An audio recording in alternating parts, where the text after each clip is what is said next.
آپ جائیں اور مٹی لے کر آئیں۔ اب حضرت اسرائیل علیہ السلام جب زمین پر پہنچے، آپ نے زمین سے کہا کہ بھائی میں اللہ کی طرف سے آیا ہوں اور میں نے تمہارے مختلف حصوں سے مٹی اٹھانی ہے، کیونکہ اللہ کی طرف سے جو ہے وہ یہ حکم ہے کہ میں مٹی لے کر جاؤں اور اس سے اللہ تعالیٰ ایک انسان بنائے گا۔ تو زمین نے کہا کہ میں تو تمہیں اجازت نہیں دیتی کہ تم میرے اس میں حصہ ڈالو، اور میں اللہ کی پناہ میں آتی ہوں۔ اب اسرائیل علیہ السلام جائے واپس آنے کی، اسرائیل علیہ السلام نے زمین سے بحث کی۔ اسرائیل علیہ السلام نے کہا کہ ٹھیک ہے، ایک طرف تو اللہ کی پناہ میں آئی ہے، ایک طرف خدا کی پناہ ہے اور دوسری طرف خدا کا حکم ہے، تو میں تو اللہ کے حکم پر عمل کروں گا۔ اسرائیل علیہ السلام نے کیا کہا کہ میں اللہ کے حکم پر عمل کروں گا، لہذا تجھے یہ دکھ برداشت کرنا پڑے گا، یہ صدمہ برداشت کرنا پڑے گا، میں نے تم سے اس مٹی کو اٹھا کر لے جانا ہے، کیونکہ میں نے خدا کے حکم پر ہر حال میں تعمیل کرنی ہے۔ تو اللہ کے حبیب علیہ الصلوۃ والسلام فرماتے ہیں کہ پھر زمین عاجز ہو گئی، خاموش ہو گئی۔ تو اسرائیل علیہ الصلوۃ والسلام نے زمین کے مختلف جگہوں سے مٹی اٹھائی، کچھ اس میں سے سرخ مٹی تھی، کچھ سفید مٹی تھی، کچھ سیاہ مٹی تھی۔ کہتے ہیں کہ اس نبی پاک نے فرمایا کہ اسی لیے اولاد آدم کی رنگت مختلف ہے، اور اسی لیے جو ہے وہ ان کے مزاج مختلف ہیں، اور جس مٹی کی تاثیر مختلف ہے، اسی طریقے سے پھر جو ہے وہ اس مٹی کو جب اسرائیل علیہ السلام لے کر آئے، اور پھر اللہ تعالیٰ نے اسرائیل علیہ السلام کے اس کام کی وجہ سے کہ وہ زمین پر گئے اور اس کے باوجود جو مٹی لے کر آئے اور اللہ کے حکم پر عمل کیا، اللہ تعالیٰ نے اسرائیل علیہ السلام کی ڈیوٹی روح قبض کرنے میں لگائی۔ اچھا، روح قبض کرنے پر ڈیوٹی اسرائیل علیہ السلام کی کیوں لگائی؟ یہ بات سمجھنے کی بڑی ایمان افروز بات ہے۔ اللہ تعالیٰ نے اسرائیل علیہ السلام کی ڈیوٹی کیوں لگائی؟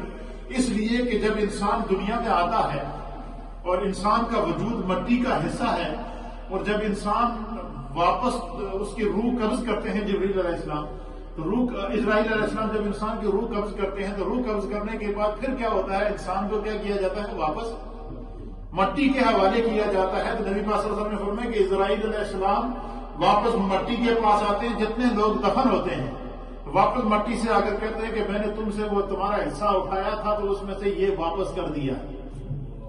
یہ کیا کر دیا ہے؟ یہ واپس کر دیا ہے۔ یہ واپس اسی لیے انسان کو جب تدفین کرتے ہیں تو اس کی جو باڈی ہوتی ہے وہ زمین کے ساتھ، خاک کے ساتھ مل جاتی ہے۔ یہ باڈی جو ہے وہ پارٹ آف دا زمین ہے، پارٹ آف دا ارتھ ہے، اس کو جو ہے وہ کر دیا۔ کہتے ہیں کہ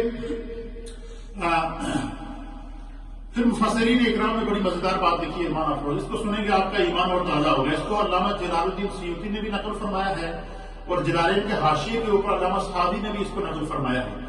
آپ فرماتے ہیں کہ جب اللہ تعالیٰ نے حضرت آدم علیہ السلام کو پیدا کرنے کا ارادہ کیا، تو آپ نے زمین سے فرمایا کہ میں تجھ سے ایک مخلوق بنانے لگا ہوں، اس میں سے جو میرے فرما بردار ہوں گے میں ان کو جنت عطا کروں گا، اور جو میرے عصیاں شہار ہوں گے، نافرمان ہوں گے، گناہگار ہوں گے، منکر ہوں گے اور مجھ پر ایمان نہیں لائیں گے، تو میں ان کو جو ہے وہ جہنم کی آگ میں جلاؤں گا۔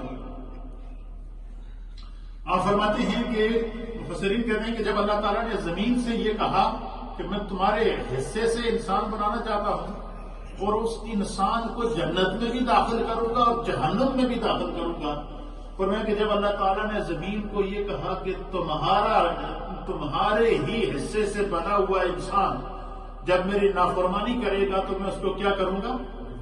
جہنم کی آگ میں ڈالوں گا۔ تو فرمایا کہ جب زمین کو یہ پتہ چلا کہ اللہ تعالیٰ میرے حصے سے میری جنس سے بنے ہوئے انسان کو جہنم میں ڈالے گا، تو زمین چیخی، زمین پر خوف خدا طاری ہوا، زمین نے چیخنا شروع کر دیا، زمین نے رونا شروع کر دیا۔ فرمایا زمین اتنی روئی کہ یہ جتنے آپ کو روئے زمین کے اوپر پانی کے چشمے نظر آ رہے ہیں، جو دریا نظر آ رہے ہیں، پہاڑوں سے پانی پھوٹتا ہوا نظر آ رہا ہے، چشموں سے پانی پھوٹتا ہوا نظر آ رہا ہے، دریاؤں اور سمندروں سے پانی پھوٹتا ہوا نظر آ رہا ہے۔ فرمایا یہ جو چشمے جتنے زمین کے اوپر سے پانی کے نکلے ہوئے ہیں، یہ جو دریا جو بہتے ہوئے نظر آ رہے ہیں، فرمایا یہ زمین اتنی روئی کہ زمین کے اس رونے سے خدا، یہ زمین کے آنسو سے یہ پانی کے چشمے نکلے۔ یہ زمین جب روئی خوف خدا سے تو اس سے یہ پانی کے چشمے پھوٹ کے نکلے۔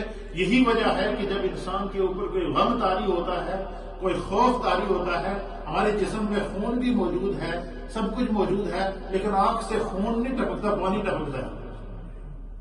جب انسان کو کوئی پریشانی ہوتی ہے، کوئی دکھ ہوتا ہے، تو سب سے پہلے اس کا اثر کیا ہوتا ہے؟ اس کی آنکھ پر ہوتا ہے اور آنکھ سے آنسو آ جاتا ہے، اور آنسو جو بہتا ہے وہ پانی کی شکل میں ہے، وہ خون نہیں ہے۔